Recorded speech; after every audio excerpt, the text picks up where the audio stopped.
4 दिसंबर 1971 रात के ठीक 12:30 हो रहे थे। राजस्थान के थार रेगिस्तान में कड़ाके की ठंड थी और लोंगेवाला पोस्ट पर एक अजीब सी खामोशी छाई थी। मेजर कुलदीप सिंह चांदपुरी अपने बंकर के बाहर खड़े थे, तभी अचानक उन्हें जमीन के नीचे एक कंपन महसूस हुई। उन्होंने अपना कान रेत पर लगाया। वो कंपन किसी भूकंप की नहीं थी, बल्कि किसी भारी चीज के चलने की थी। मेजर ने तुरंत अपनी दूरबीन उठाई और जीरो लाइन की तरफ देखा। रेत के गुबार को चीरते हुए पाकिस्तान की 22वीं कैवलरी के चीनी T-59 टैंकों का एक विशाल रेजिमेंट उनकी तरफ आ रहा था। मेजर चांदपुरी ने रेडियो सेट झपटा और हेडक्वार्टर को मैसेज दिया। सर, सामने कम से कम 40 टैंक है और हजारों की तादाद में दुश्मन इन्फेंट्री हमारी तरफ बढ़ रही है। हमें तुरंत बैकअप चाहिए। हेडक्वार्टर से आवाज आई। मेजर चांदपुरी, हमारे पास एयर सपोर्ट के लिए हंटर जेट्स तो हैं, लेकिन वो रात में उड़ान नहीं भर सकते। तुम्हें सुबह के सूरज का इंतजार करना होगा। तब तक या तो पोस्ट छोड़ दो या अपनी किस्मत पे भरोसा करो। मेजर चांदपुरी ने रेडियो ऑपरेटर की तरफ देखा और गहरी सांस ली। उनके पास सिर्फ 120 जवान थे और सामने 3000 की फौज। लॉजिक कह रहा था कि पीछे हट जाओ, लेकिन अगर वो पीछे हट जाते तो दुश्मन देश के अंदर घुस जाते। अगले कुछ सेकंड्स में मेजर ने अपनी जीप निकाली और पोस्ट के सामने एक कच्ची कटीली बाड़ बिछा दी। ये कोई माइंस नहीं थे, ये सिर्फ एक धोखा था। लेकिन उस रात उसी एक धोखे और 120 जवानों के जिगर ने पाकिस्तान के ब्रेकफास्ट इन जैसलमेर के सपने को शमशान में बदल दिया।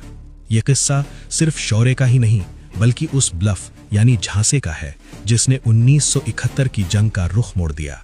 इसको नाम दिया द बैटल ऑफ लोंगेवाला। दिसंबर 1971 भारत और पाकिस्तान के बीच तनाव चरम पर था, लेकिन राजस्थान का यह सेक्टर मिलिट्री नक्शे पर लो प्रायोरिटी माना जा रहा था। भारतीय आला कमान को यकीन था कि पाकिस्तान रेगिस्तान के रास्ते बड़ा हमला करने की बेवकूफी नहीं करेगा। इसीलिए लोंगेवाला की इस सूनी पोस्ट पर तैनात की गई सिर्फ 30 पंजाब रेजिमेंट की अल्फा कंपनी। कमान थी मेजर कुलदीप सिंह चांदपुरी के हाथ में। मेजर चांदपुरी कोई फिल्मी हीरो नहीं, एक मंझे हुए प्रोफेशनल थे। उन्हें और उनके 120 जवानों को यहां सिर्फ एक काम के लिए भेजा गया था, आई एंड ईयर बनना, यानी नजर रखो और रिपोर्ट करो। उनके पास भारी हथियारों के नाम पर सिर्फ 2 jeep mounted M40 recoilless rifles यानी RCL गन्स थीं। रात के करीब 12:30 बज रहे थे। पोस्ट से करीब 5-6 किलोमीटर दूर सीमा के पास सेकंड लेफ्टिनेंट धर्मवीर अपनी एक छोटी सी पेट्रोलिंग टीम के साथ फुट मार्च पर थे। अचानक हवा का रुख बदला और धर्मवीर रुक गए। उन्होंने अपने जवानों को खामोश रहने का इशारा किया। रेगिस्तान की ठंडी हवा में उन्हें 2 चीजें महसूस हुईं। पहली, लोहे के आपस में टकराने की एक बारीक मेटालिक स्क्रीच और दूसरी, डीजल के जलने की तेज गंध। धर्मवीर ने बिना वक्त गवाए रेडियो का बटन दबाया। टाइगर फॉर कंट्रोल, यहाँ कुछ हरकत है। टैंकों की ट्रैक की आवाज आ रही है। काउंटिंग अभी साफ नहीं है। ओवर। लोंगेवाला पोस्ट पर मेजर चांदपुरी ने मैसेज रिसीव किया। वो जानते थे कि अगर टैंक आ रहे हैं तो इसका मतलब है कि ये कोई छोटी घुसपैठ नहीं, बल्कि एक फुल स्केल स्ट्राइक है। उन्होंने तुरंत जैसलमेर स्थित ब्रिगेड हेडक्वार्टर को इन्फॉर्म किया। हेडक्वार्टर का जवाब सीधा और कड़ा था। चांदपुरी, हमारे पास वहां भेजने के लिए ना तो अतिरिक्त जवान है और ना ही टैंक। हमारे पास वायुसेना के हंटर विमान हैं, लेकिन उनके पास नाइट विजन नहीं है। वो सूरज निकलने से पहले उड़ान नहीं भर सकते। तुम्हारे पास 2 रास्ते हैं, या तो सुबह तक अपनी पोजीशन होल्ड करो या फिर पीछे हटकर रामगढ़ आ जाओ। स्ट्रेटेजिक लेवल पर यह एक चेकमेट जैसी स्थिति थी। 120 जवान और 2 पुरानी RCL गन बनाम पाकिस्तान की 22वीं कैवलरी के 45 टैंक। चांदपुरी ने अपने सूबेदारों और जवानों को बुलाया और कहा, सुनो जवानों, दुश्मन की तादाद हमसे 20 गुना ज्यादा है। ये मुमकिन है कि कुछ ही घंटों में ये पोस्ट लाशों से भर जाए। हेडक्वार्टर का ऑर्डर है कि हम टैक्टिकल विड्रॉल कर सकते हैं, यानी हम अभी इसी वक्त ये पोस्ट छोड़कर पीछे रामगढ़ जा सकते हैं। कोई हमें भगोड़ा नहीं कहेगा, क्योंकि ये ऑफिशियल ऑर्डर है।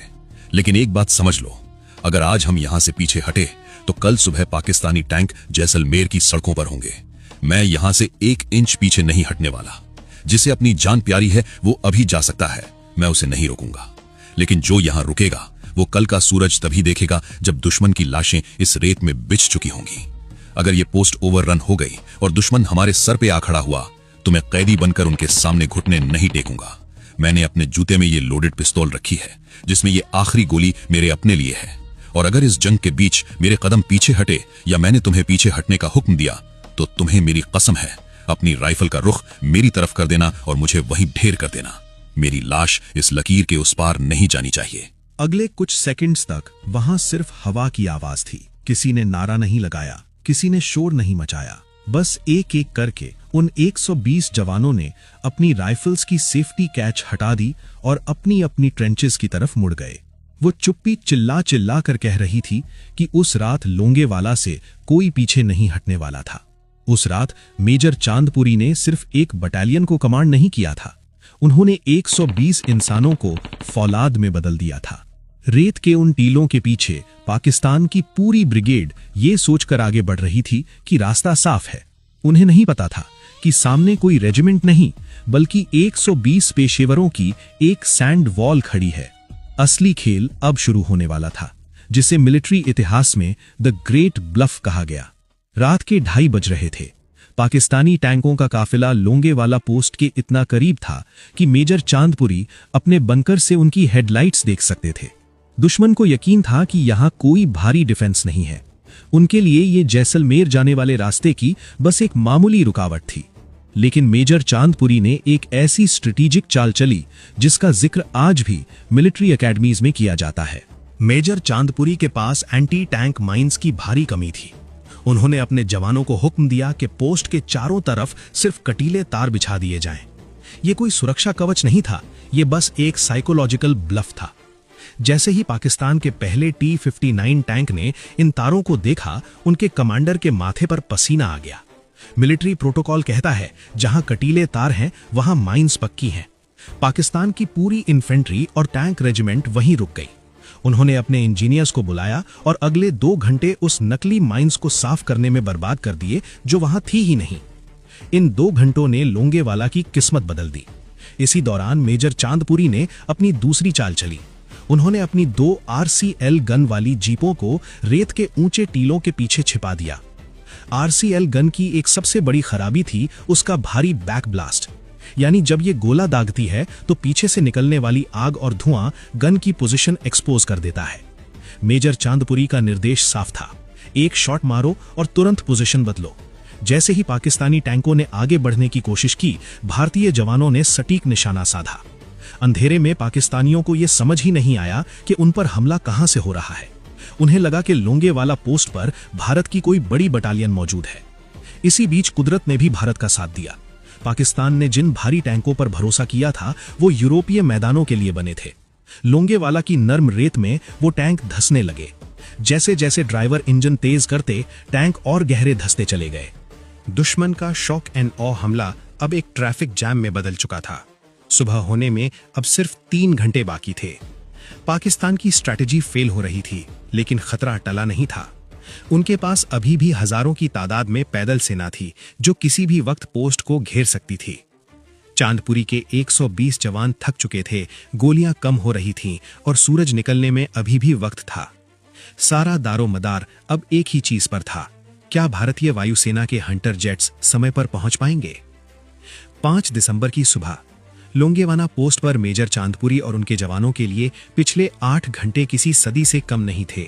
गोलियां खत्म होने पर थीं, जवान बुरी तरह थक चुके थे और दुश्मन की पैदल सेना अब आखिरी हमले के लिए पोजीशन ले रही थी। ठीक उसी वक्त जैसलमेर एयरबेस पर एक अलग तरह की हलचल थी।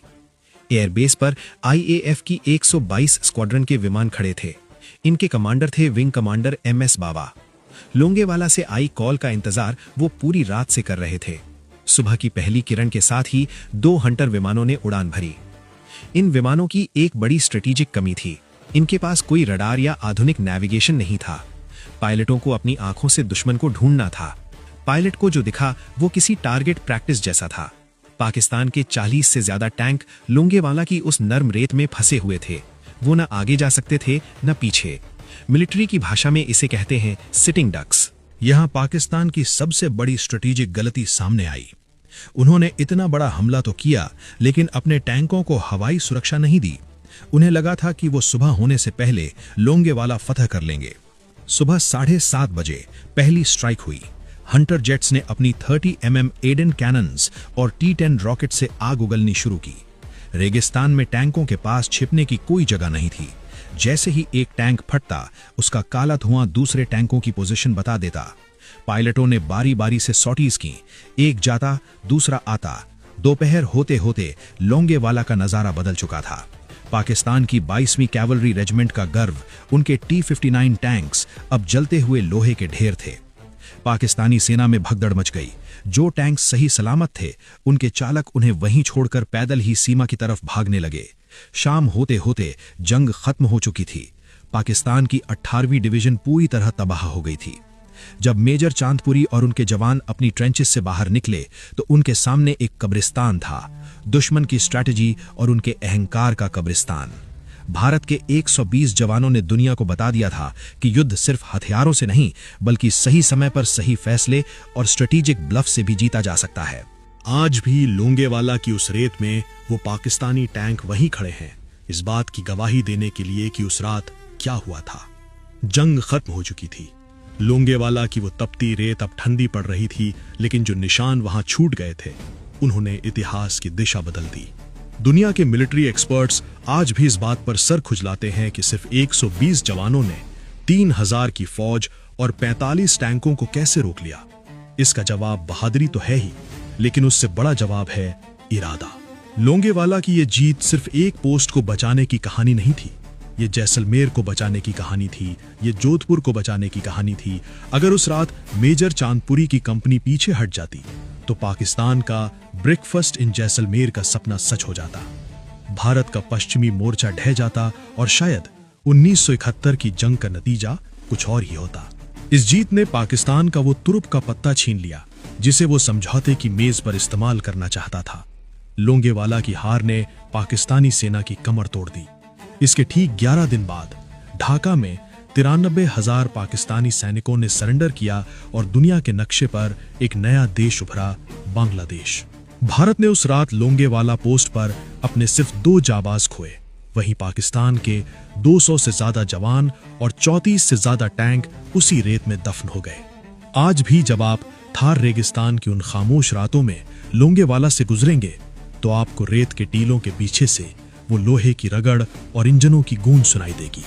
वो टैंक आज भी वहीं खड़े हैं, जंग खाए हुए, बेबस और लाचार। वो टैंक पाकिस्तान की उस सबसे बड़ी भूल की गवाही देते हैं जो उन्होंने 1971 की उस काली रात में की थी। उन्होंने सोचा था कि रास्ता साफ है। उन्हें अंदाजा नहीं था कि भारत की सरहद पर लोहा नहीं, फौलादी जिगर पहरा दे रहे हैं। इसे कहा गया द बैटल ऑफ लोंगेवाला, एक ऐसी जंग जो सिर्फ जीती ही नहीं गई बल्कि रची गई थी।